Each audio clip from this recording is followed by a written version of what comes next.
Welcome to Forensic Friday, where we examine the intersection of true crime, psychology, and the heart of being human in the middle of it all.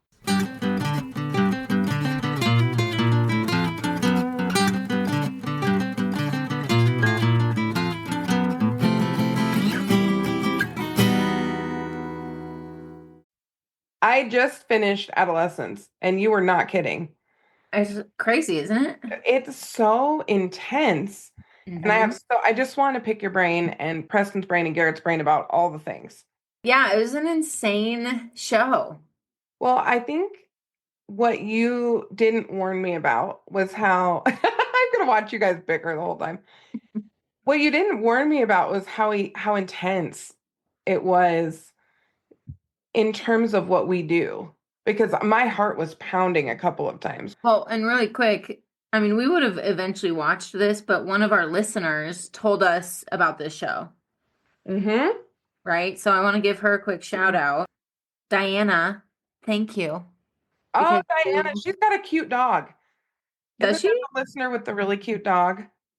Yes, she does have a very cute dog. Oh, Love your dog and you. I think that might be a bat without wings. Preston doesn't love Frenchies. They're a rescued bat. Oh my gosh, Preston's so opinionated about everything. It's okay. Bats are just... Diana, we love you. And we love you and your dog. And we're thankful that you listen and that you told us to go watch this. Your first Forensic Friday loves dog pics. Oh, we do love dog pics. Yes. So thanks for telling us to watch this. So Nat watched it a couple weeks ago. I watched it basically most of the night and this morning. So I got through it. Yeah. I did the same thing. I watched it until I couldn't anymore last night. And then I watched it while I was cleaning out my deep freeze today. I love this. So this is really fresh for Press and I. And then Garrett didn't watch it, but he read about it and he has some really strong opinions about. I know you're shocked. I have strong opinions. His are just quieter. Well, here's the thing, Garrett. Here's what I've learned about you is you have very strong opinions. You just don't say them super often. Mm-mm. And yeah. So I think. And he gives you like one chance to not be an idiot and listen to him. He's not going to repeat himself either, you know? So I have to be sure that I'm listening. Me and you have to catch it. Chance. You got one chance. It's you true. know what? With me, you really do only have one chance. Yeah. What I wanted to start with, and Nat or Press, either of you guys could do this, but I wanted to give kind of a summary of what the show is. So not all about it, but just what are we even talking about with this show? It's on Netflix. Mm-hmm. Give us the rundown. Try and be spoiler free as much as possible. Oh yeah, we don't want to give. Oh gosh, that's going to be really hard. I don't know if we're going to be able to do it without that. How about if you're planning on watching it yourself, maybe pause this, go watch, and then come back. Yeah, if you there we go. We gave you the warning. Spoiler. Come back. Spoiler alert. After that, if we ruin the show for you, it's your fault. You have been warned, and we'll put something in the description too. Yeah, and here's the thing though. If you still listen to us first and then still go watch it, it's still really good. Yeah, we're not going to ruin the suspense for you very much. Because it's kind of a mystery, but kind of not. It's not. No, I don't think it's a mystery at all. I think it's either. From the beginning. From the beginning, know exactly what happened. Mm-hmm. Mm-hmm. To me, I thought for sure. The end of episode 1 is basically like, here's what happened. Yeah, right, So literally. basically, you go ahead. I was just going to say, so the surprise will be gone within the first episode. Yeah, so we'll just ruin it for you. So here's what happened. Yes. There's a boy, 13-year-old boy, who gets picked up at his home, kind of like a big raid, right? So all these cops show up and they drag him away, and he's accused of murder. And they did an amazing job showing all the pieces, right? So you have the police at work, you have this kid, he's crying, he's so upset, the family's floored, the sister's sitting on the ground. It's just chaos, total chaos. And it really follows the father in particular and the boy once they get to the police station. Mm-hmm. But he's getting interrogated, and then it kind of time jumps a little bit. So it jumps to a couple days later. The detective, both detectives, but the main detective is at the school, and they're interviewing kids, and they're trying to get a feel for what was going on at the school. Mm-hmm. And they get some information there that's really interesting. Then it flashes to, I believe it's 9 months later. They have the pre-sentence interview with the psychologist. So You have the evaluation that the pre-sentence defense attorney called, and it actually shows pieces of her assessment of Mhm. him. And then in the end, you kind of see the family's reactions, the community's reactions, and really specifically the parents trying to figure out how this all happened. Yeah. So the reason the kid was picked up is because he was accused of murdering a classmate. Mhm. And within the first episode, I mean, you can see that he, in fact, killed the classmate. I think even the father knows. Yeah, Yeah, they you show see- that footage right They in front have of the footage dad. of Well, the him. father doesn't know yet. He asks him. He asks the second he gets Oh, alone yeah. with the boy. Yes. He asks him If he did if it. he did it. He was in front of. You could see, first of all, it's just side note. Stephen Graham was the father, the actor that played him. He's usually like a secondary character in a lot of like British crime comedies, like a lot of Guy Ritchie stuff. Oh, I love that. He killed it in this. Oh, That he's so good. he was so good. incredible. He was likable, like you kind of liked him as a dad. He was amazing. Anyway, that's a side note that has to do with the acting, not the content. But It is so good though. the second he got alone with his boy, he was defending his boy to the cops the whole time. Like, there's no way he could have done this. He's only 13, you Mhm. know. And then the second he was alone with his boy, he was like, "I'm going to ask you once, Yeah. did you do it?" He said no. Boy said no. Boy said no, but I think dad knew after he saw the video. Well, then Oh, yeah. Well, yeah. Well, here's He watched CCTV footage him of you beat him. doing it. and You then doing dad's it. Like, oh snap. Oh gosh. And dad laid flowers at the little memorial site and everything. So I think dad knows the whole time, but doesn't know what to do. Mm-hmm. And doesn't know how to react. Doesn't know how to react. And interestingly, at the end, you find out the mom never saw the video. Yeah. So either they didn't have her watch it, she didn't want to watch it. Well, we don't know, but she Mhm. hadn't seen the video. Yeah, and he tells her that he saw it and knows that he did it. Yeah. Yep, absolutely. Yeah. Yeah, the show's pretty intense. So, I mean, you did a beautiful summary. I don't think I need to add to it.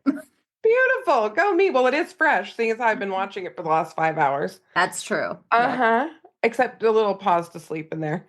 Uh-huh. Uh-huh.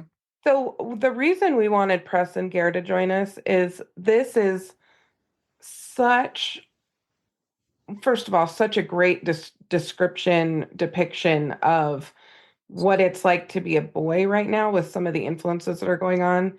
And then it's what it's like to be a father trying to father your child in the midst of everything that's going on right now online.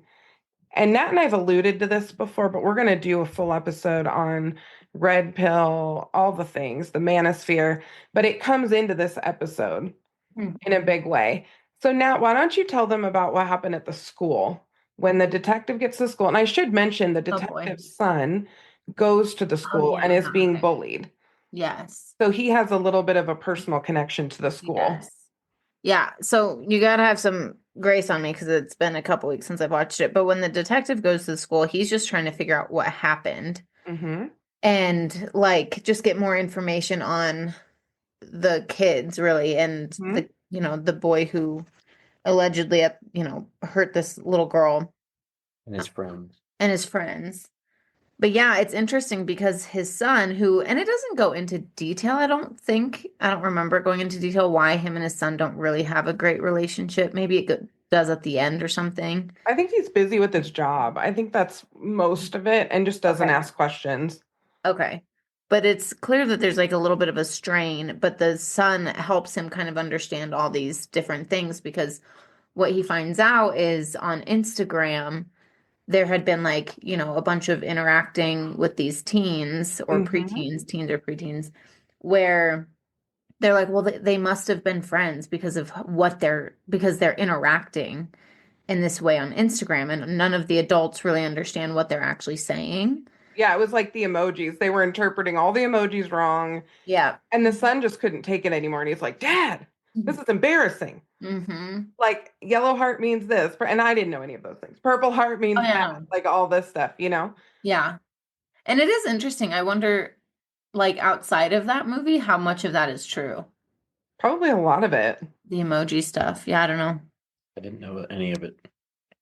Well, of course you didn't. Different colors of hearts. I thought people chose different colors of hearts just based on. Like their favorite color. What? That's what I do, but I'm realizing now I color might be makes communicating sense. all kinds of things. I know. I was like, I send white hearts all the time. I don't remember what that means. I don't think they said anything about the white heart. I think purple heart was horny.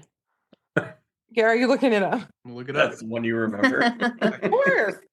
Red heart was love. gut to her brain. Look at her. Well, the thing that was interesting for me too in the bullying that they observed, they kind of show some of the bullying before the cops get there and after.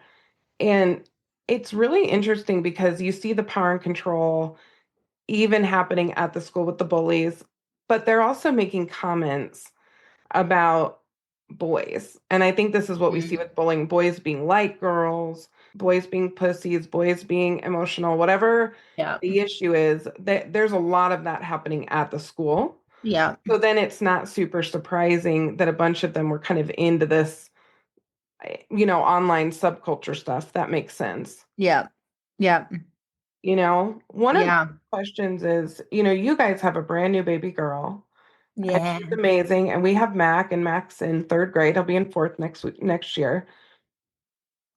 I think Mac has been kind of a lightning rod at times because he has kind of a protective empathy. So he's really sweet and he feels people's feelings, but then he gets big mad. If there's any bullying, like my son turns into a different animal. And he has protected little girls on the playground who fought back against bullies, and then he's worried the bully's going to come after them, so he'll intervene. Aw. He's protected his friends, but he's gotten in trouble a few times doing this, which is really interesting. Oh, that's right. I think I was at your house one time when Uh-huh. it happened. So it's hard to know how to encourage him because it's like, Yeah. I love that he's wired that way, but I can see him being a lightning rod where girls are going to kind of be like, I don't need your help. Don't protect me. I don't need no man kind of thing. But Mhm. then the boys are going to want to fight for no reason or pick on people or whatever. And Mac's a bit of a lightning rod. So I love him so much. I love who he is. But I saw this even in kindergarten with him, Yeah. with Yeah. a bully at the school. And the only person the bully wouldn't pick on was Mac because of his size. Yeah. Well, Mac's a big kid. He's a big kid. And that's really what it was. I mean, he just physically put himself in the way a couple of times. But Yeah. Yeah. you guys having a brand new baby girl, what do you think when you see the school dynamics? Yeah. I mean, you guys know me pretty well. I'm like already a very big protector. And so Oh, yeah. obviously I'm not going to go toe to toe with another kid, but I might with their mom, 100%. Scared the hell out of a kid. Have you seen that scene in This Is 40?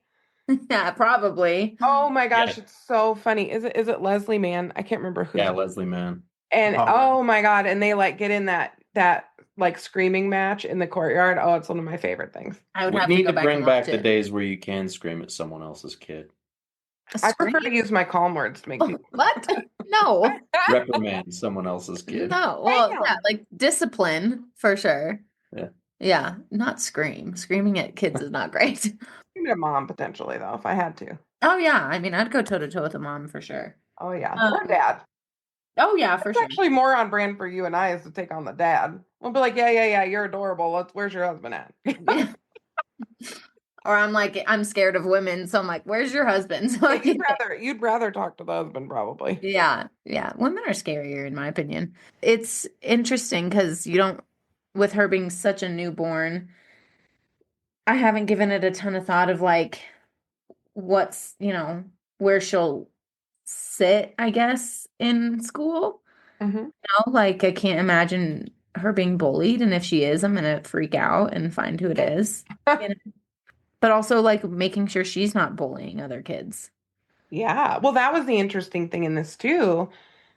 She had sent a picture to one of the classmates, and then he disseminated that picture, like inappropriate naked picture. Mm-hmm. And the boy eventually gets kind of mad because he's like, he could have gotten more, basically. Mm-hmm. He sent it to everybody.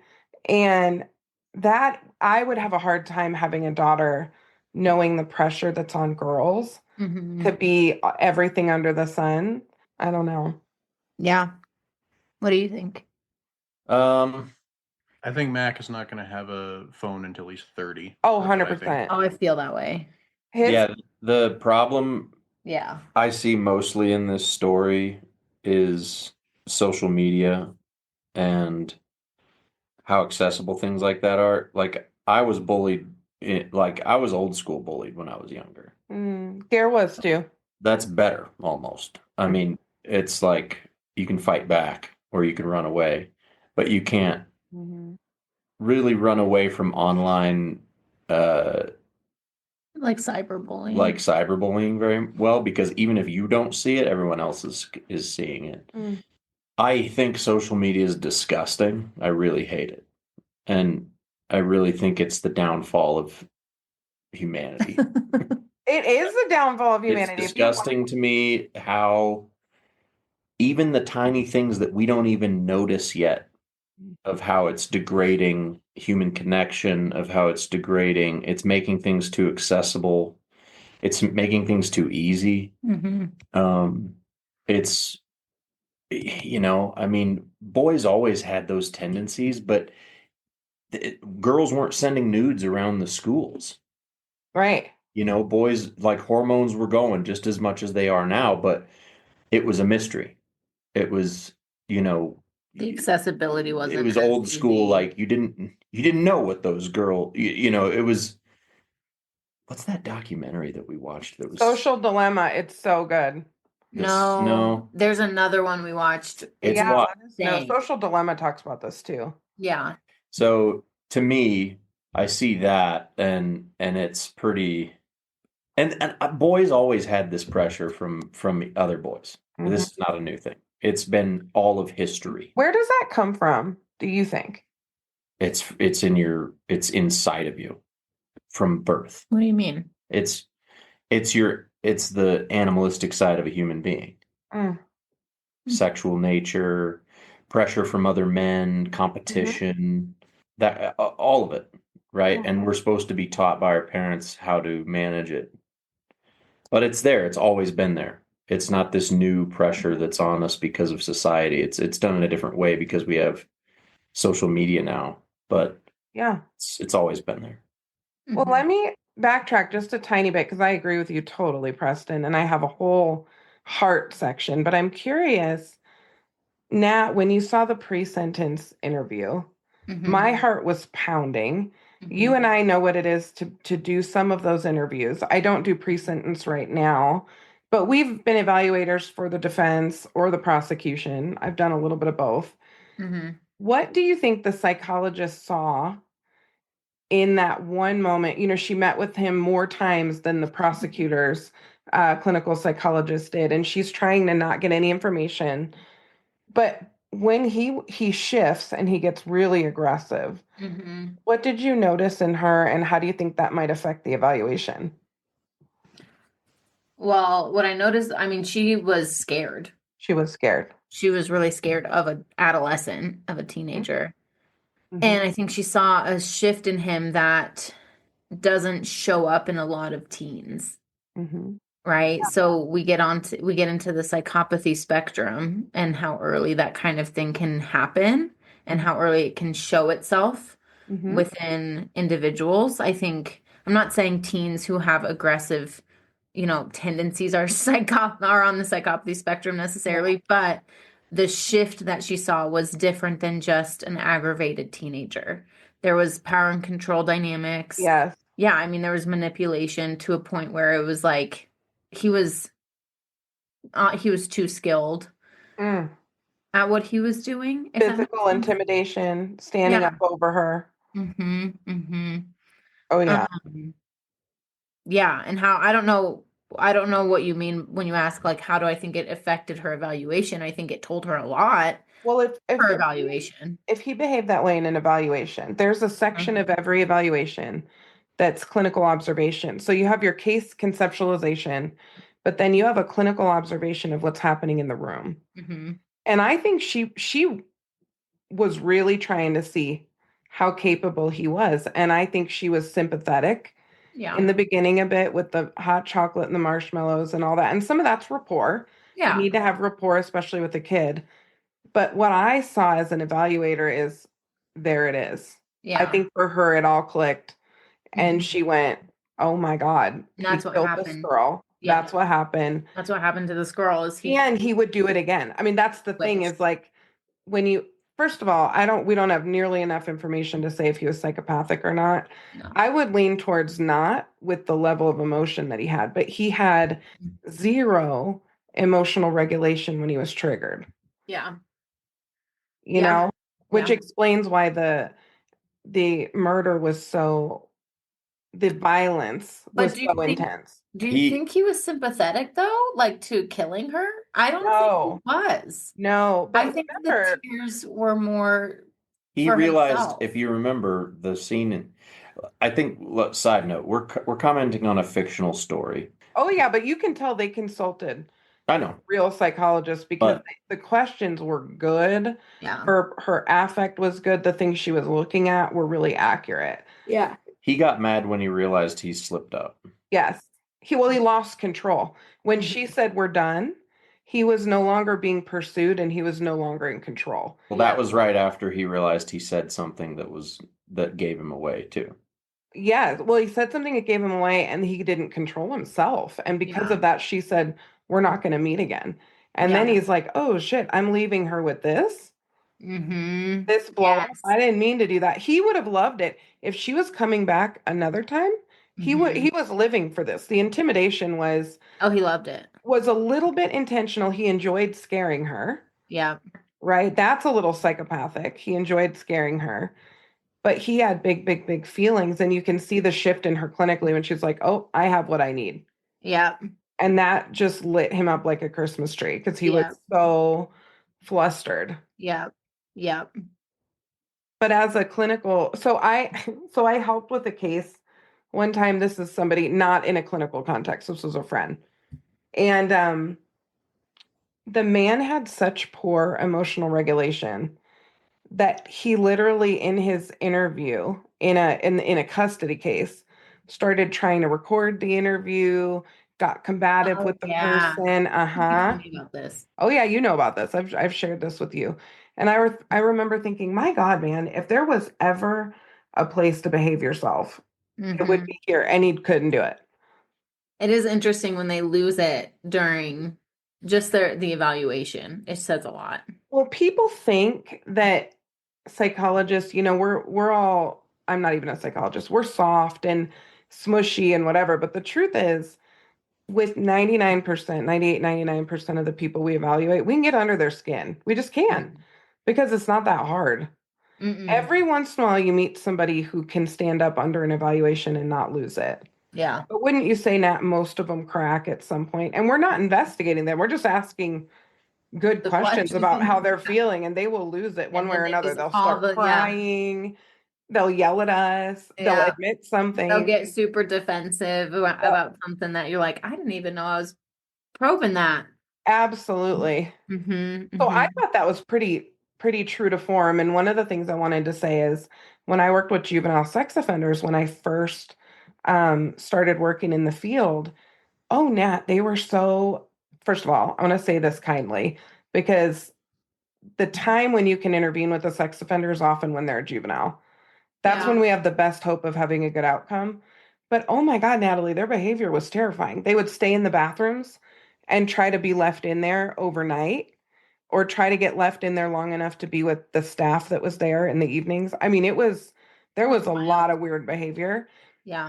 Yeah. Your next point here is the family reaction, which I thought was really interesting because before Preston finished the show, I asked him about what he thought about the dad or whatever, and he was like, "Well, he seems really sweet because in the show, for the most of the show, the dad seems, and he is I I think, don't think he ever seems not sweet. well, no, Uh-huh. the dad, you can tell that the dad really cares about his family, Absolutely. right? All of them.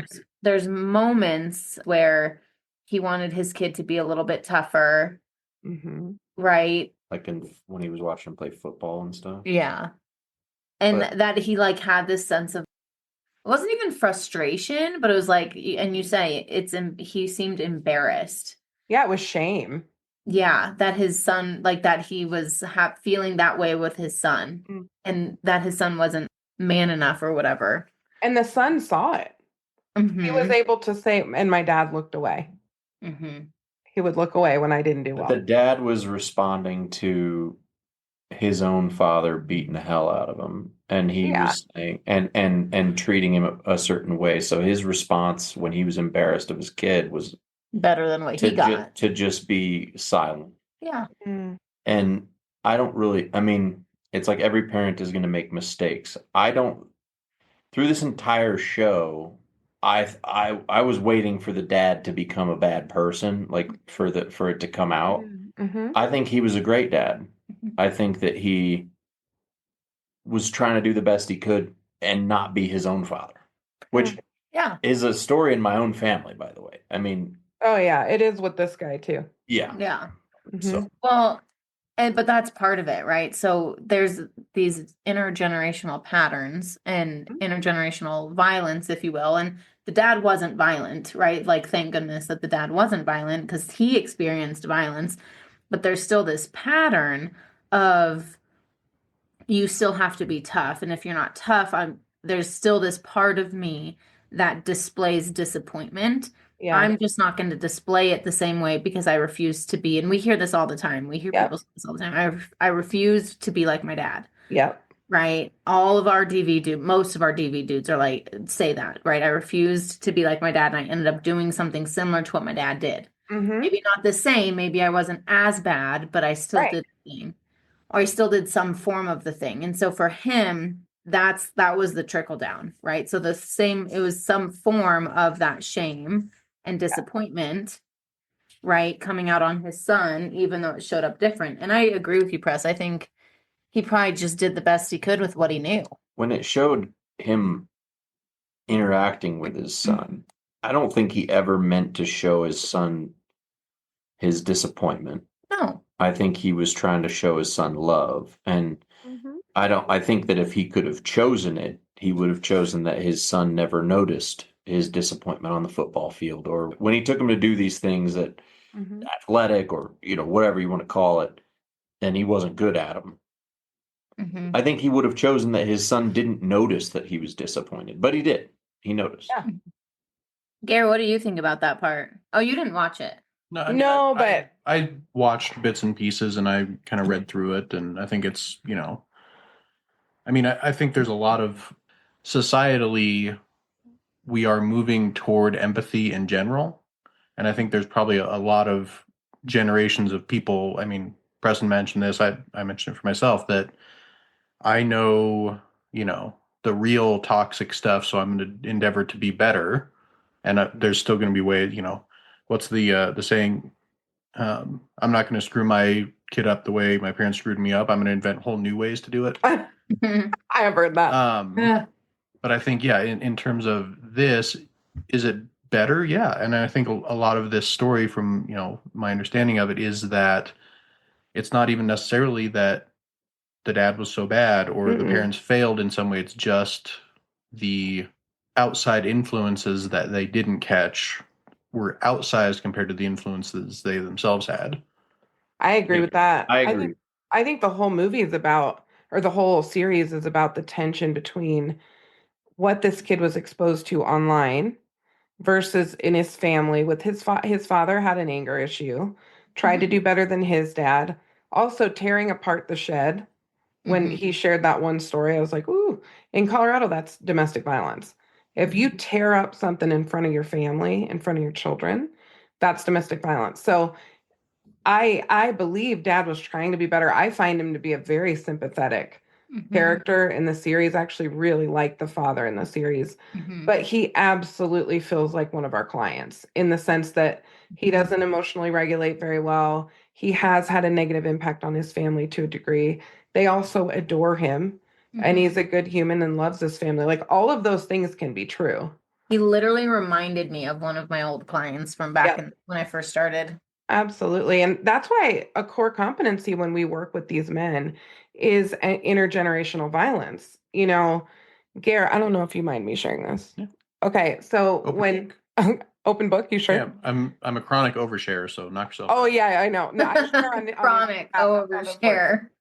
So Gare had a really abusive stepfather for his whole life. His dad's lovely. Garrett's father's a great person. He only saw his real dad, every other weekend. He was with his stepdad all the time. And his stepdad was really abusive. His mom would go from being with him to without him. They would move all the time. It was like lots of transition. And one of the things that happened when I first met him is I sat down and had a big old fight with stepdad.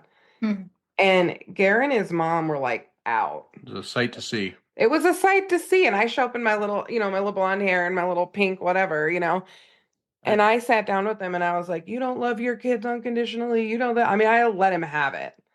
And he loved me. That's the ironic thing. He loved me like a client would. Well, it's because no one tells him the thing. No one tells him Everyone, the thing. because he'll reprimand everybody else, but he's not going to reprimand you. Absolutely not. And we had a little bit of a bond, but I'm not in the family system.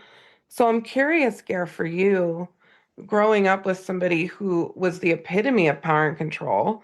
And I always refer to you as a gentle giant. I think you have been protective, but in such a calm, kind way. How did you turn out that way growing up with some hot nonsense? I think I've formed the equal and opposite reaction to that. I think we've talked, you and I, about, my go-to move when I get triggered is to completely dissociate and go to another universe. To which point you have had to like clap to bring me back. When we were first dating, I would have to sit on his lap and be like, Garrett, I'm sure that was great for you. But I would come back. He just would go to his happy place. Yeah, and I think it was kind of the epitome of the toxic masculinity. Oh, yeah. And, a very loaded phrase. So if you're triggered by that, neener. Yeah. So if you're triggered by that, toughen up. Yeah. Be a man. Be a man. But I think growing up, my favorite book one of my favorite books was Ferdinand the Bull. So it's just just rather hang out and not cause trouble. And I was never competitive. I was never, going out for sports or whatever, but that drove him absolutely nuts. And he used to get screamed at and all sorts of things. And I think it's just the ability to have some self-awareness around that and step back and say, okay, here's the pieces of that I don't ever want to carry forward. And, I think my reaction is probably going to be damaging in other ways to be the dissociator and to step away from conflict and model the opposite. It's hard for you, I think, sometimes with Mac because you're so careful about Mac's feelings, which I love as his wife. I love this so much. I'm the heavy for sure. I come in and I'm like, absolutely not, sir. Go back to bed. You are securely attached. You have everything you need. It is 9:00. Go to bed or I'm going to take something from you. And he goes right to bed, smile on his face. Gare, I think, really has put measures in place to make sure he doesn't repeat any of that. You also don't drink. Right. That was most of the men in Garrett's family drink heavily. And if Gare were to drink, he would drink scotch. He doesn't have any time for beer. So he doesn't mess with alcohol. He just doesn't mess with it. It's rare for you to even have a drink because I remember you told me when we were dating, because I was like, have a glass of wine with me. And we got together when we were 20. So we turned 21 and everything. And I'd be like, I just want to have a glass of wine with you. Why can't you? And he's like, every single man in my family, boom, boom, boom, boom, has had issues with alcohol. Why would I mess with it? Yeah. Yeah. But I respect that. We try to help people see this all the time in treatment. You just did it yourself, which is really admirable, I think. Well, I'm pretty admirable. You are admirable. Admire me, damn it. Preston, how did you come to figure out who you are as a man going through with all of these expectations and family? Yeah, I'm a generation removed from what Garrett went through. So it was your dad. I'm the product of the father who chose not to be his father. And a mother too, really. I mean, my mom and my dad both came from abusive addiction households, and thank God I'm blessed to, that they both chose not to be their parents. But Uh, yeah, I, I, I I have a kind of a complicated relationship with this subject matter, I guess. I think masculinity, I think the term toxic masculinity has been blown up to include more than it should in society. Okay. Um, I think that there is a way to be what you would think of as stereotypically masculine and also be sensitive and empathetic and caring towards other people. Well, the definition of toxic masculinity is literally the absence of the things that you said are good. I understand, but Yeah. society likes to lump in a lot of things. Okay. Well, you're saying So- so you're saying society says masculinity in itself is toxic. Is that what I'm understanding? Pretty much. Okay. Yeah, like they would look at a person like me and think like, oh, this guy. He's toxic. Yeah. But I was raised by a dad who did teach me to defend the weak, and he taught me, and I people in this room or in this chat might even disagree with this, and that's okay. He taught me that if you saw someone defenseless being hurt, you walk up and you hurt the person hurting them, and then just leave. Just walk away. You don't need to make a big scene of it. You don't need to do it. You just save them and walk away. And I still believe that that's true for me. I still believe that that's Well, I think Gare would do that too. And we see this in Mac. Mac is the most gentle giant of all time. He physically wrecked this bully. Not only did he wreck him, he got the bully's friends to help him wreck him. Mm, So, I mean, I think we see that. I think you can be protective. yeah. I do. There's an appropriate amount of aggression, or I guess not amount. That's probably the wrong way to word it. There's an appropriate time and place where aggression can be helpful. Because there's some people that are just not going to stop, Mhm. and it's up to the strong to stop them. Listen, we laugh at The Office though, because are we just talking about protection, protective instinct? Because I got to Mhm. tell you, at The Office, if some schmo walks in and he's a problem, Nat and I are the two going to talk to him first. I can tell you right now, we will be the first ones there. I boots know. on the ground. I Natalie's know. almost got me arrested. It's like, who are Okay. you telling? I lose sleep over this. I Natalie know. gets in people's faces, and I'm like, yeah, what is all 110 pounds of you going to do to that He's guy? planning on your backup. So So that's what you did is you just got me in a fight. 100%. Thank you. That has happened. I could have avoided It's it. been years. By the way, being a big dude is really helpful. Oh, it's extraordinarily I helpful. can intimidate my way out of a fight almost every single Yeah, time. he doesn't have to Garrett's fight, but I never get in. physically I just fought walk anyone. up to them real calm, and I'll be like, "We can if you want." And they're like, we didn't, I wasn't." And I'm like, "Yeah, I know." I know. That's Garrett too. Garrett just stands there and they're like, I'll see myself yeah, no. out. Yeah, It no, helps I that I have just a real kind of a resting bitch face when I'm trying to think of what to say. So instead, I 100%. just look like I'm like standing there silently scowling Menacing. when I'm just trying to think of words. Yeah, It works in my favor. 100%. So anyway, that's kind of my take on that. Slash, my dad was very kind and loving. He is a very, very loving man. He also taught me to fight, and so it's kind of an interesting mix there. I was bullied the real way, the original way, in high school, by dudes that were much bigger and much older than me before I came into my own. Mhm. And it was super. I'll say this: me fighting back and hitting back Mhm. was what eventually the moment when there was nothing to hurt my self-confidence more than like being pretty helpless Mhm. against these dudes. And then the moment I realized Mhm. that I could make myself not a target, Mhm. it was a game changer. Mm. And then I had to really exercise self-control to not become the bully. Uh, because they wouldn't mess with me anymore. Hmm. After I after I whooped some of them. Yeah. And I don't regret that. I don't regret it at all. I'm not ashamed of it. Sure. And it made my self-confidence like it boosted it like crazy, you know?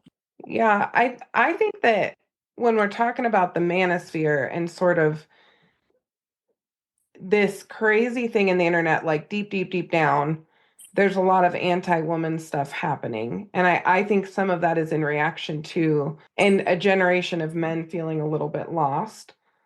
And so I don't know how to help necessarily, except that I know Nat and I have a real commitment to helping men. And really, I mean, we have some very young men in our program. We have an 18-year-old right now, trying to figure out how to help men and boys be strong and have the best parts of masculinity, but also be empathetic and caring. Because men are deep feelers too. But just like everything else in our world, everything is so polarized right now. It's hard to help people understand that you can and probably should have both of those things. Well, and I think I use the term toxic masculinity on purpose because there is a big discussion to have around, like, Mhm. my definition of toxic masculinity is when I was, I think, 13, I went into my stepdad's work to meet, like, and met one of his, like, foremen, and he shook his hand, and then later my stepdad told me that the guy thought I was gay because I had a weak handshake. Mm. That's toxic masculinity. Or when I was, I think, 17, I went to like a car part place, and I told the guy the wrong thing. I was like, "Oh, sorry, I meant this thing." And he said, "Never apologize. John Wayne says apologizing is a sign of weakness." I'm like, "Okay, boomer." Like, Well, this, yeah. this is what I mean when I say toxic masculinity. I think, Preston, your reaction to the phrase is, I think, the problem with a lot of the discussion is, like, yeah, when I say toxic masculinity, I don't mean you like to hunt. I mean, Right. No, I know. I just think people this is the problem with social media.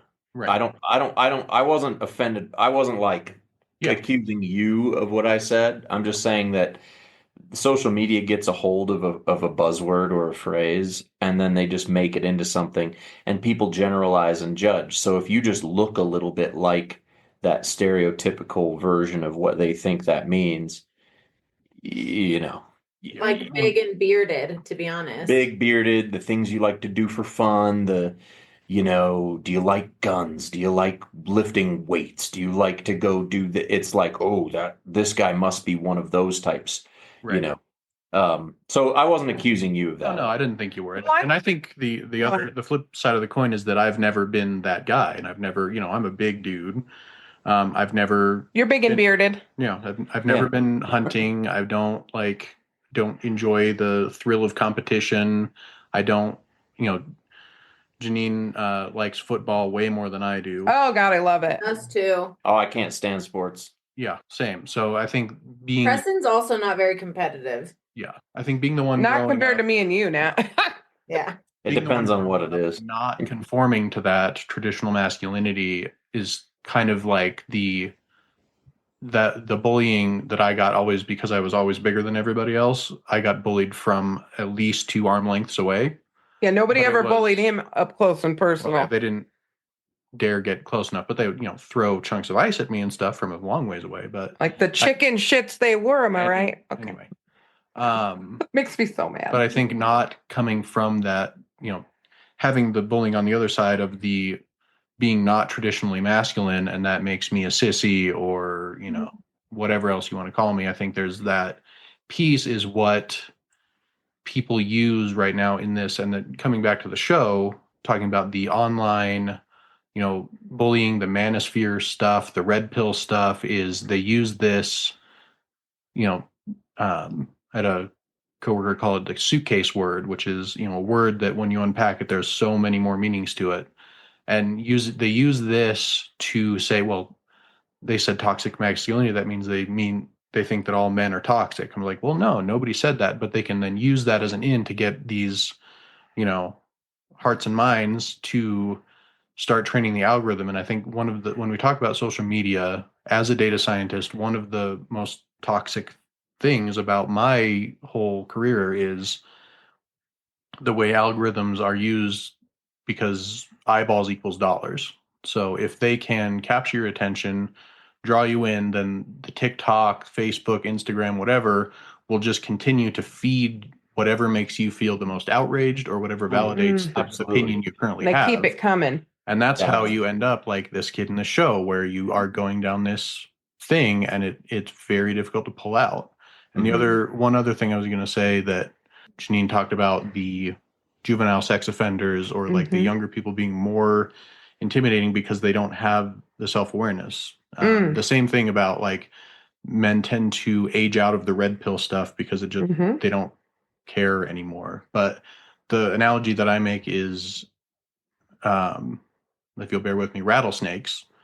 If you encounter like a rattlesnake, it'll get you, it'll bite you, it'll inject just enough venom to warn you off from coming back again. But if you, for example, fall into like a nest of baby rattlesnakes, they don't have the self-control to give you like a little bit of venom. They'll give you everything they got every time, which makes them far more dangerous. So I think there's an interesting parallel with like these kids who are falling into these algorithmic black holes, falling down into this toxic thing that has, perverted masculinity, and then you end up with people I agree. in real life who are doing the things that is portrayed on the show, Yeah. And that's the thing, is like masculinity is something that's so much deeper than what you're into, what you're do for what you look like, what you enjoy doing, how strong you are. It doesn't matter what you're capable of doing, really. I could drive a Prius and my testicles won't just jump clean off my body. Right. Yeah. Well, we got to draw the line somewhere. Yes, I don't know. Prius, I would, Just kidding. I'd rather you pick me up on a bicycle with pegs on it than a You Prius. could arrange that. Then you're going to be hanging on to him on the back. But then, you know what that means, Preston? You're going to be riding bitch on my bike. Oh, Yeah. I mean, I would do that before I'd ride in the Prius. Okay. Oh, Gary, you're such a treat. But like, this is the thing too. That's interesting. If you being able to banter, if we can take shots at each other in a fun way, and know that we're kidding, and know that we're friends, that's important, right? That's part of masculinity also. If I were to get like crazy offended by what you just said and got angry, that's part of the toxic masculinity, that, like what you're talking about, right? Because I can't even take a joke. I'll just take it to heart. I think it like makes people think, I hate the way that makes me look. It makes me look weak or something like that. You can't show me a sign of disrespect. Yeah. That's the thing that gets me, is it's like, if you don't respect me, then I have to fight you. It's like, if you don't respect me, I don't give a damn. Also, I got to tell you, the red Bye-bye. The red pill people are just next level. We've had a couple we've worked with, and they're awful, oftentimes pretty awful to women. When you say red pill, because I think there must be different versions of that. There is. Around. You got to explain to me, because my version of red pill means something different, I think, than what you I think there's a surface level red pill. Okay, so there's this whole thing of like, are we in the world or not? Like, do we understand what's going on really or not? Right? That's the surface level. What has happened in the subculture, my understanding is the red pill thing got really deep and really gross. It just kept going deeper and deeper and deeper into toxic behaviors, and made a baby with incel culture. Yeah. See, and then we have some really nasty stuff coming out. And that's, I want to address the incel thing too. Well, this hold is on. Let Jeannine finish. Sorry, go ahead. yeah. Go ahead. So I guess, Preston, to back up, what's your definition of the red pill? Well, and I guess, this is another example of how like society and social media will take something and make it something. But like originally, red pill just meant like you see the light, you see the truth. Like that's what in the Matrix, that's what the red pill did. Right. Was like it let him see the world for what it really was. Right. As in its own, there's nothing wrong with that. In its own, by itself, that should mean red pilled is a good thing. But you know what? It begs the question, what is the truth that people are supposed to see? Because what Well, happened is that's the a much people bigger on that stuff. side of the argument decided what that truth was. And that truth was that women are stealing men's masculinity, that we have weak people running the country, that we need to make that different, that women shouldn't have some of the rights that we do. And then when you pair that with the incel culture, I mean, they're a great match. It is from an internet culture standpoint, Mhm. as a chronically online person, Yes. the idea of the red pill versus blue pill from the Matrix online was basically the kind of men's rights activists, people who took things immediately way too far, Yes. used it. It initiated on, I think, 4chan, which Yeah. is a cesspool. Some good memes have come out of it. But it started with basically red pill is that you see the truth that feminism is bad. That was the online red pill culture. That is what I am, know as the red pill movement is that. And then the trad wife thing, which is a whole other piece. Right. Well, and then it gets into the whole like Andrew Tate Yes. situation and guys like that. Tell them why we hate Andrew Tate, Nat. Just go for it. Because he's a douchebag. There's Uh-huh. nothing. I mean, that's it. He is, Mhm. He's such a douchebag. he's embarrassing. Yeah. He's just he has. Tiny wiener. Oh my gosh. I think Micro. micro. I do Micro think penis. that men are struggling to know how to be in a world where women are doing more, taking a lot of power, making more money, managing lots of things. Yeah. I can understand, and I hear in my office, men don't always know how to be anymore. They Oh. can't really be exactly like their fathers for a lot of reasons, one of which is nobody can afford anything right now, which Yeah. chips away at some of the provider stuff. Certainly doesn't help us have one income. If that was your perspective of masculinity, was being a provider, that has been really challenged. Yeah. So I think there's a gap and a loss in there that's getting filled in with people consuming content that is actually pretty radical. And that's the Andrew Tate. When we start hearing that, it's typically in a couples therapy room. Yeah. And the wife's looking at him like, you've changed, bro. Like, what's going on with you? And he's big mad and disappointed and can't understand why sometimes he's been charged with domestic violence, or Yeah. his wife has told him he's going to therapy or he's getting divorce papers. That's when we're seeing them. Well, and there's like an extra layer to it. And I didn't listen to a ton of Andrew Tate stuff because I just hate him so much. I listened to some stuff that one of our old interns sent us a while back, who Mhm. are like Andrew Tate followers. Yeah. And it has gone beyond this idea of like, because some of these people who like Andrew Tate that I've talked to, they're like, well, it's the old school dynamic. Like, I'm the provider, I'm this, I'm that. But it's taken this whole other meaning of like, just shut up, sit and be pretty, basically. And men are in charge.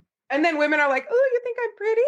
Yeah, and it's like, it's this dynamic of like, you should feel lucky that I'm with you from the guy's perspective, right? And so it's taken on this whole new world of, I'll provide for you, but you just have to basically, you're basically an object. Be pretty, stay pretty, have sex with me, don't have an opinion. Yes. I'm going to try to articulate this as best I can, but I think when we're looking at the past world and society, we have a habit of looking at it through a specific lens and seeing what we want to see wrong with it. When we're looking at American history, when we're looking at the history of relationship between male and female, when we're looking at those kinds of things, we'll look at like a subculture of people that did it wrong in the past, and we won't look at everyone that was doing it right. Okay. When you talk about old school, and when you talk about how, the old school masculinity and the relationship between men and women and women's rights and all those things, like, it wasn't all this nefarious, domineering relationship between men and women. That wasn't always the intention. There were a ton of examples of men and women that did really well together. And just because culture, society, it was just different back then, right? Women didn't really work a lot. Okay. They took care of their babies. They took care of their babies, and they didn't have to. I mean, it's and today, if I were to say I'd like to work so that my wife didn't have to, it would be more as a favor to her, to give her the option to, like, if she didn't want to work, she wouldn't have to.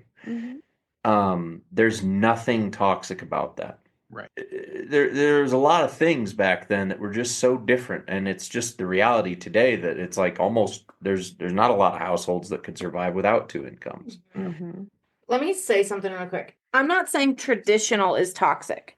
No, Traditional's not toxic. no, I don't think so either. What I'm saying is there are cultures, subcultures that turn it toxic and make it something That's that what I it was just saying. never was. Yeah. There, we have a habit of looking at, and there's so many different issues. We could get onto a lot of rabbit trails there, but what I was saying before is that we have the habit of looking back, and we look at with this negative lens and say, like, oh, they were doing it wrong. Not everyone was, though. But I that's mean, what we're saying. That's not what I'm saying. I'm not saying that that was wrong. I'm saying yeah, but I'm saying, like, Andrew Tate is a joke of a human being. Okay, so it's almost doing but some the people don't past think generations a disservice. Well, let me hold on. That was part of what I was getting at. It's almost doing past generations a disservice to say, like, he's the old school version, because a lot of old school men would look at him and be like, oh, he's a joke. Yeah. Like, I agree with that. a lot of old See school. what people should aspire to in any way, shape, or form. And I agree with you. Like my father, my grandfather, my great grandfather would all think that he's an asshole. And here's the thing. The only people, and this is a bold statement, and if we get some hate mail, I'll give you my email, people. you're so Send it to Preston. So intense. The only people that he is attracting are weak-minded men. No, Oh yeah, no, you absolutely. can say that. Praise. Send the Yeah. hate mail to me too. I don't care. Weak-minded men Yes. and women who are gluttons for punishment. That's who he's attracting. You're And I think that's Okay. the key that we're talking about with, especially with the Adolescence, the show is yes. the problem is they are worming their way into people who are, teenagers who are hormonal and lonely, Vulnerable, vulnerable lonely. populations, and Exactly. and their version of traditional masculinity, which is incorrect, is they're appealing to that, and there's another saying I love is that tradition is what was new when my grandfather was a kid. So they're appealing to this thing as going back to time immemorial, that this is what masculinity should be, when really, if you go back farther, traditional men, masculinity was wearing high heels and powdered wigs.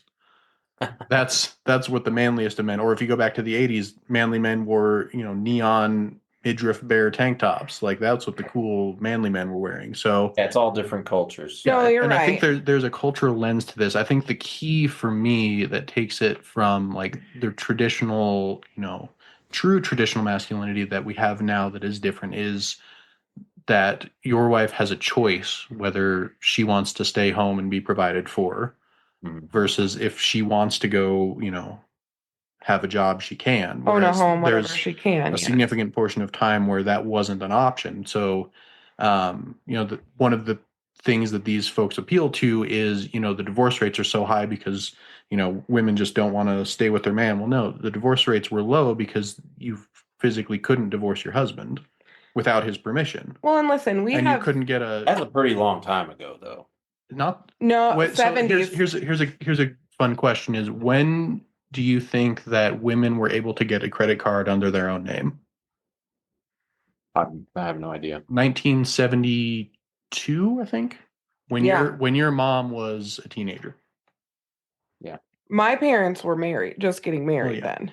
Somewhere in that like teenagers, early 20s was when your mom was able to get a credit card without her husband's permission. Yes.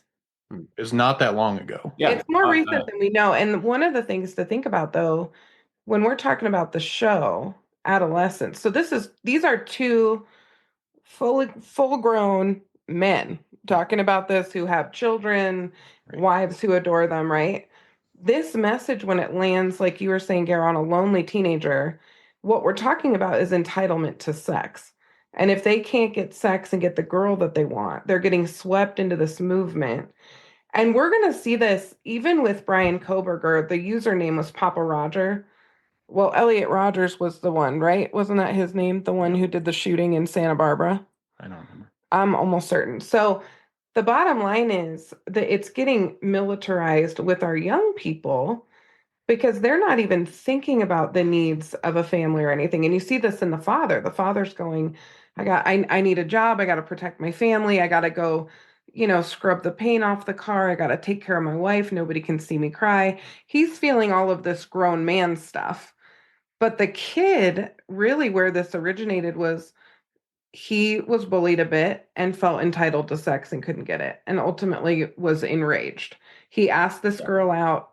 She wouldn't go out She with was him. supposed to be easy because she's sending nudes She was around. supposed to be easy because she was sending this picture, and then she wouldn't give him what he wanted, and honestly killed her for it. That's what happened. Yeah. Yeah. Yeah. And that's incel at its worst. Yeah. And this comes back to parenting. And I mean, That's my next question is what do we do for our kids? Because they're going to have phones, they're going to have the internet. It's the cat's out of the bag on all of this stuff, right? And so what do you do with your kids? Like, do we just resign ourselves that this is the society? Because we can't fight all of it. No. And Well, if we do fight for our kids, how do we do that? one of the things that I have this client, obviously I'll make it very anonymous. And I always tell her, I say, you guys are the parents of the year because of how they manage the chaos that their kids are into, right? So like both kids are teenagers. One is a preteen, I think. One's a teen. But they have access to all the things. They can see everything that happens on their phones. They can see all the, I don't know if they have social media or not. They might not be allowed to have that yet. But regardless, they can see everything that's happening and they check in on it, right? And so I think and Jeannine, you and I have talked about this numerous times with parenting stuff.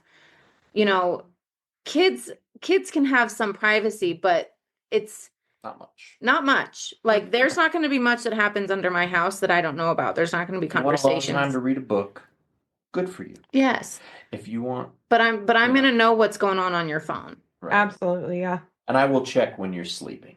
Yeah. Well, we're fortunate that Mac's school doesn't allow devices until like you're a freshman in high school. Well, that's that great. doesn't mean the kids don't have phones, but they're not allowed to have them out of their backpacks. And the school culture supports them not having phones. But my nieces, my 10 and 11-year-old nieces, both have smartphones. And it is absolutely wild what they're exposed to. Yeah. Yeah. I think you got to dare to be the weird parent a little bit, not in a way that you're going to make your kid an outcast. Mm-hmm. You want these children to have social skills. You want them to not be looked at as like the weirdos and stuff like that. But you kind of got to dare to be the parent that other parents go, what? Really? Get with the times. And it'd be like, I don't know. I think the times is what's ruining your kid. Right. And I will say flip side of the coin, because I have to take issue with you, Jeannine, on a couple of past episodes, and we've talked about this a little bit, that you don't get to start parenting your kid by reading their diary when they're 14. No, you got to build trust the whole way. I agree with that. If I had like a private smartphone or a diary or whatever that was read by my toxic stepfather, it would have been weaponized against me so fast and made me worse. I think that's the balance you have to strike, is you have to be, and going back to the original question of what do you do as a parent, is you have to be an empathetic, safe parent. Yes. To begin with, in order to have the psychological safety of saying, okay, you don't have privacy. And for them to give a shit what you say. Because the truth is, if you don't raise them to have a relationship with you, it's not going to matter if you take their stuff. Well, and the phone that you get from them is not going to be the phone they're actually using with That's their friends. exactly 'Cause you right. can go to Walmart and get a track phone. Yeah. for- On this and yeah, I totally agree with that. And my plan, and our kid is like a week old. So I'm 1 not, week. Y'all are doing you great. know, I'm not like, speaking from a pedestal by any means, but my plan is that I would like to make these subjects kind of almost have no weight to them in the household, to be like we can just kind of, I don't want to seem like they're things that we have to talk about hushed behind closed doors. I want it to Mhm. seem like Keep it open. like when my kid is like, "Oh, how are babies made?" I'll be like, "Well, there's a thing called sex, and adults do it, and And you can't do it until you're married. and you're not allowed to do it, and I'm not giving you any details, but that's how babies are made, and feel free to freak your teachers out and tell them I told you that. And you're never allowed to have a boyfriend. And you can't have sex until you're 45. And use anatomically correct words. Vulva. Yeah, Freaks everybody anatomically out. correct words, but I want it to almost be a funny Yeah. thing. It's your fault, right, by the way, you guys, that I'm having to navigate this right now, because all of a sudden Nat has a baby and Mac is starting to ask questions. So thanks for that. He's Oh, also at that no. age. Well, yeah. Oh, you got it. What are some of the questions you got to share now? I have not yet formulated the answer to this, but Oh no. so the baby's in the mommy's tummy. How does it get out? Yeah. Uh-huh. Well, she I'll was, tell him. Oh, I was, yeah. which way is more disturbing? Gray here? was evicted. So you take a knife and you just draw a slide, Like, cut through the muscle, yeah, and then To me, that's kind of why I want to strategically make it something that it's not abnormal for her to hear as she gets older, to where it's like when something's mentioned, she doesn't have to secretly feel embarrassed yeah. that it's being talked about. As I said, I don't even know if my mom, or I know my dad doesn't listen to this. My mom might sometimes. I have incredible parents. I really do. They're amazing. But the one thing I would change is that now with their words, they would tell us, you can tell us anything. Yeah. But then we were also taught in school that there were all these super taboo things that you just should be super shameful of. Mhm. And so I wouldn't talk to my parents about stuff. Mhm. And this is, I think, where, like you were saying, being super empathetic to your kids, knowing what's going on, being able to talk to them, you need to make sure they feel comfortable enough to abide by your promise to not judge them, and that they can come talk to you about stuff. Yeah, they have to believe you. Yeah, they have to believe you. And so it's not like my parents, if I were to come to my parents with anything, they would have been happy that I came to them. They genuinely would have. They wouldn't have shamed me. They wouldn't have judged me. They would have helped me. Yeah. But the influence that I was getting from the church, from the school, the teachers at school, there was still a lot of very legalistic influence back then at the school I went to. Yeah. Private Christian school. That was the same at mine too, Preston. Overall, great school. Sure. Caring, loving, amazing people, good teachers. But there was still so much legalistic influence going on there that there was deep shame around a lot of this stuff, where it's like you are literally kind of instilling shame in something that these kids most definitely will go through. Yes. They will, it's biology. They're going to go through it. 100%. And so you're instilling shame and then telling them, "Oh, you can talk to us about it though." 100%. It's like You need to listen to our purity I don't think culture episode, Preston. I have. Oh, yes. But so, and originally I think we got off on this rabbit trail because we were asking how do parents do it right? And I think the show showed the parents realizing that their neglect of certain behaviors was really the problem, because it wasn't anything that they were actually instilling in their kid. It's something that they were not getting out of their kid's life. It was the influence that he was getting elsewhere that they were not addressing. They weren't addressing it. They had a blind eye. He'll be fine. He's in our house. How much trouble could he be getting into? he doesn't see me beating my wife. He's great. Yeah. Well, Right. and here's one of the questions I had was how can we be engaged with our children when we're so busy fighting for our lives, trying to survive financially in every way, Well, right? and I want Let to them see you do it. Yeah. Let them see you fight. Sorry, go ahead, Gare. Sorry. well, I want to turn this around on the two therapists who have taught parenting classes. Oh yeah, here we go. What is the off ramp for these kids? How do how do Preston and I, as dads, recognize the signs of this?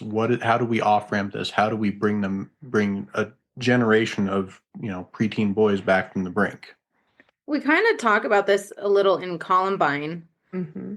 with isolation and who you're hanging out with. Like as parents, it's really important to be in touch with your kids' lives and not just, think that they have the ability to make the best decisions of people's character, of, who they're hanging out with. But also just paying attention. Are they spending too much time playing video games? Are they, what are they looking at on their phone or the computer? Are they engaging with family? I think for boys and girls, boys, I think, and y'all could speak to this more than I can, but I think boys tend to isolate more from family than girls do when there's some stuff going on behind the scenes. And so I think just being really, paying close attention to, if you know your kid well, you know when they're going to be acting different. Oh yeah. Well, and I think I agree with everything Nat said, and I think two other things I want to add is modeling is everything, no matter the stage of development. So modeling really healthy, good behavior, modeling respect.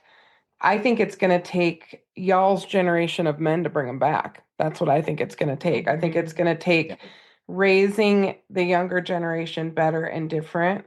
And then also, we have to handle women too. And oh man, did I get into it with my women's group 2 weeks ago? We were talking about domestic violence, how that plays out. And I called them on it because they were talking about how aggressive men are and abusive and all this kind of stuff. And I finally flipped it and I just said, how many of you are uncomfortable when your partner shows emotion?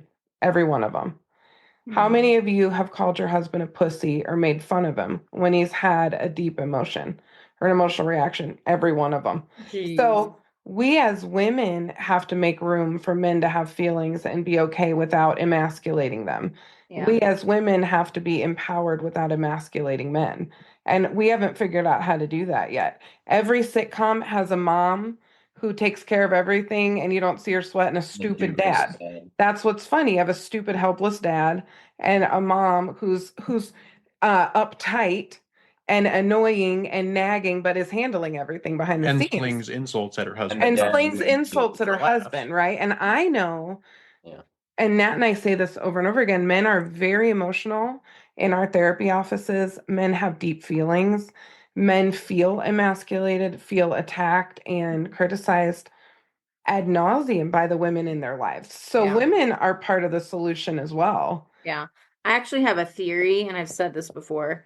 I have a theory that men can go deeper than women. It just takes them longer. But for when I sit with a male client versus a female client, and the men that I sit with end up actually opening up, the depths that they can go, I've honestly never seen a woman be able to go that deep before. So I genuinely think men have deeper emotions. They're just like you're saying, right? Like they're emasculated and literally generationally taught not to feel them, to stuff them, to show it as anger instead of what it actually is. And Yeah. that's you. I'm going to bring it back, and I'm going to bring that point back to parenting. And what the thing it reminded me of is like my dad he was in the military, he was in the Navy, and he was a pretty specially trained person in the Navy, and he said the reason he didn't want to do certain things in the military were because he saw how hardened guys turned out, and he saw how they were made of stone by the time they were done with them, which they have to be. It's just the reality of what they have to do out there. That's the sacrifice they make. but there were some things, some opportunities that he originally wanted to pursue in the military that he ended up going a different route because he was like, I don't want to turn out like that. Mm-mm. And that was because of the influence of his mother, who was the only one in his life who showed him what love really was, his mom and his uncle. But either way, that led him to tell me when I was going through the teenage years of hormones going. So you got testosterone for the first time and you're mad and then you're emotional and you're getting bullied. And my dad didn't even know I was being bullied until I was an adult. But he told me, he said, you know, don't get hard. He's like, don't let anything harden you. He's like, it's okay to cry. Mm. And that doesn't mean you're not a man. And so he did teach me that, which was, that's just good parenting. That's what it all comes back to the parents, man. It really does. I'm not saying your kid will never do something bad if you're a good parent, but It's how you handle it, I think. yeah. How you approach it. Well, I think thoughtful parenting as much as that, like think about Yes. how you're parenting. Intentional. Yeah, intentionality is huge. Yeah. And I think that's, because like in the show, it's like, we exist, we're fine. I don't yell at my kid, so everything's great. But, being thoughtful about how you're approaching it, I think is huge, and like really making intentional choices, which is where Yes. my reaction to my upbringing to just shut down and dissociate is not great for my parenting style. So I have to like rein it in and think about it. Yes. And just Yeah. not assume everything's okay just because there's not a problem. Well, yes, and men and boys again need to be affirmed by women. So, and men. But we need to affirm the goodness in people, which means recognizing one of the things Nat and I do that softens everybody. And wouldn't you say, Nat, it's one of the things that brings people to the table to have hard conversations. We will say things to our guys. First of all, we remember what's going on with them. So we'll ask, hey, how was your interview last week? Whatever. We'll ask questions. But then we'll also say, man, I feel really safe with you. I think you're a safe person or a good person. If I tell somebody they're a good man, I just did a final meeting with somebody last week and I just said, I think you're a really good man and I think you're on a good path, and just the softness, because I don't think he's heard that. No. What? No. Sorry. I don't I've think said he's that to heard guys that. too. Guys have some, yeah, that'll destroy. Why are you as a man worse than affirming another man? Worse than any insult is telling a man that he's a good guy, that he's a good man. They don't believe it a lot of the time. Well, and that's, Can't I hear mean, it. that's, and We that's are what not you and I, raised to be able to react to that. Right. yeah. Well, and that's what you and I, that's what we see all the time. They get arrested and placed with us, court orderedly because of a domestic violence charge. And so naturally, they either come in one way or another. It's the defensiveness of, I didn't do the thing because I'm not a bad guy, or they come in and it's, I'm such a piece of shit. Yeah. Right. But both of them come from shame, right? The defensiveness is shame based, and same with the other one. And so I think, like Preston said, that's like a beautiful way to disarm someone, especially when, and we don't just say that to people if we don't believe it. If I don't believe that that's true about someone, I'm not going to say that. Mm-hmm. But yeah, but if you genuinely get to know someone and understand what's going on underneath all of the anger and the frustration and the hurt, like if someone sat down with that dad in adolescence and said, hey, tell me about your story with your dad. I wonder how much that would have changed how he responded by looking away during a game, right? Just by having that interaction with the dad, how that could have changed how he then interacted with his anger outbursts, with his, level of dissociation as well, right? Mm-hmm. So, yeah, interesting. And if I can give a quick piece of homework for anyone who's listening, for my one of my litmus tests for a definition of masculinity, read Rudyard Kipling's poem "If." There's your homework.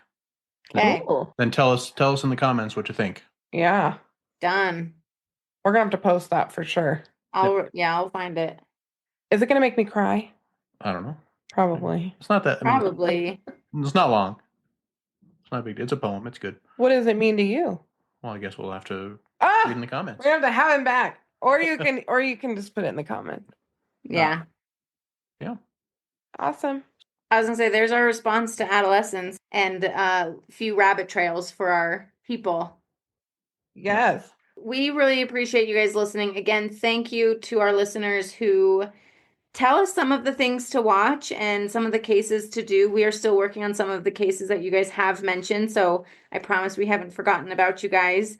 But if you do like listening to us, please go follow us on social media, Instagram, TikTok. I am working on the Facebook thing, y'all. I have not figured that piece out yet. Go follow us, support us, leave comments. We really appreciate all of your support and love all of our forensic friends.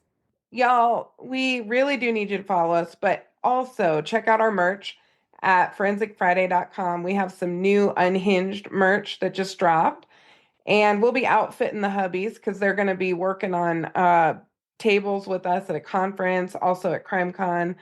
We have stuff for guys and women, kids. Obviously, Baby Gray has her little onesie. We have all kinds of merch on the site, so please check that out. And also check out Comfort. They've launched some new colors that are beautiful. I just got sets for my nieces. They were so stoked. www.comfrt.com/forensic15. Awesome. Well, thank you guys. And we have another great episode for you this Friday on Natalia Grace. You will not want to miss this one. Yeah, lots of twists and turns in that one. So go take a listen and let us know what you think. Turn your notifications on for when new episodes drop. Well, as always, Bye, forensic friends. I'm Jeannine. And I'm Nat. And as always, thanks for listening and join us next week for more crime, psychology, and heart.